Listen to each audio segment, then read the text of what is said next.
The arrows came down like a storm. Lieutenant Mara Voss had witnessed countless battles in her 12 years with the Terran Expeditionary Fleet, but she had never imagined that she would nearly die on a planet whose name she could barely pronounce, while shielding alien children with her own body. The world was known as Cathara 4, a planet of crimson forests and violet skies. Its native species, the KTH, were apex predators, 7 feet of lean muscle, retractable claws, and sharp amber eyes capable of tracking movement in near-total darkness. They had joined the Galactic Coalition 3 cycles earlier, though their integration had been difficult. A species that had ruled the top of its food chain for millennia did not abandon old instincts easily. Mara had been assigned as a cultural liaison, a glorified babysitter for the diplomatic mission. It was supposed to be easy duty, almost a vacation. Then the separatists attacked. They called themselves the Blood Roar, a tribal faction of KTH who rejected the coalition and viewed alliances with soft-skinned aliens as betrayal. They struck during the festival of First Hunt, when young KTH underwent their coming-of-age trials in the deep forests. Mara had been touring the ceremonial grounds with Ambassador Threen when the first screams tore through the trees. The Blood Roar warriors emerged from the crimson undergrowth like living shadows, traditional weapons in hand. They had no interest in negotiation. They wanted their message written in blood. The ambassador's security detail formed a perimeter, but it collapsed within minutes. The Blood Roar knew every path, every hollow of those forests. Chaos scattered the group. Mara found herself alone, running through unfamiliar terrain. Her sidearm was nearly empty. Her communicator shattered against a tree trunk. Then she heard it whimpering. 3 KTH cubs were huddled in a shallow ravine, their hunting leathers torn. Fear sent thick in the air. The youngest could not have been more than 5 cycles old, barely steady on 2 legs. Their guide lay fallen somewhere behind them, struck by Blood Roar arrows. The eldest cub, Tarun, bared his small fangs as Mara approached. His claws extended instinctively, still blunt and harmless. "Stay back, alien," he hissed in broken galactic common. Mara raised her empty hands. "I'm not going to hurt you. We don't need your protection, softkin. We are KTH. We are hunters." Mara's voice softened. "Right now you're just scared kids. And I'm not leaving you." The sounds of pursuit grew louder, war cries, the whisper of drawn bowstrings. The Blood Roar were close. The ravine was a dead end, sealed by sheer rock walls too steep to scale quickly. Mara assessed the terrain instantly. The opening was narrow, about 4 feet wide.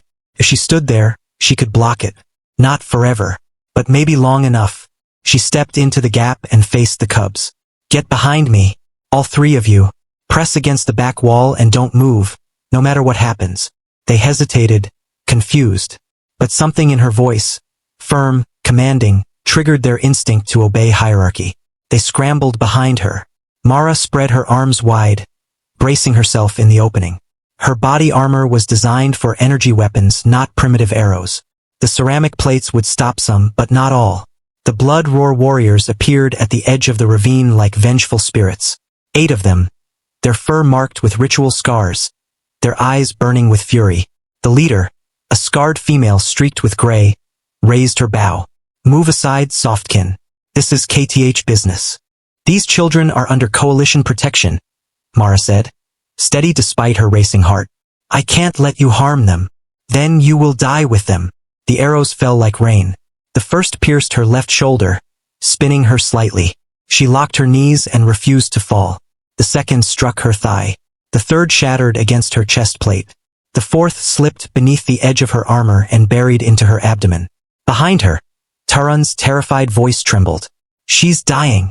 We have to run." "No," Mara gasped, blood warm on her lips. "Stay behind me." More arrows flew. Some ricocheted off armor with sharp metallic pings. Others found the gaps, the vulnerable places. Her vision blurred. Pain roared through her body, but she kept her arms extended, kept her body filling the gap. She could feel the cubs pressed against her back, their claws gripping her uniform, their rapid breathing against her spine. The warriors paused to reload. The scarred leader studied her. "Why do you not fall, human? You should be dead." Mara managed a blood-streaked smile. "Because they're behind me, and I don't move." Another volley. Her legs buckled. She dropped to her knees, but wedged herself tighter into the opening. Every arrow that struck her was one that did not reach the cubs. Somewhere far away, coalition dropships screamed through the sky. But darkness crept in at the edges of her vision. The last thing she heard before losing consciousness was Taran's voice. No longer afraid, but filled with awe. She didn't move. The human didn't move. Mara awoke 3 days later in a medical bay. Much of her body had been rebuilt with synthetic tissue. The doctors told her she had taken 43 arrow wounds. 17 should have been fatal, but she had survived. When she was strong enough to receive visitors, Taran came. His parents, high-ranking coalition diplomats, stood behind him, but he approached her bedside alone. In his hands was something wrapped in crimson cloth. "My people have a saying," Taran said quietly. "True strength is not in the hunt, but in the stand. You taught me this, Lieutenant Voss." He unwrapped the cloth, revealing a ceremonial blade. "Among the KTH we honor those who protect the pack above themselves. You are no longer softkin. You are no longer alien." He placed the blade gently into her hands and bowed, his forehead nearly touching the sheets. "You are Vmar, mother of the brave, and you will always have the protection of Clan Tan."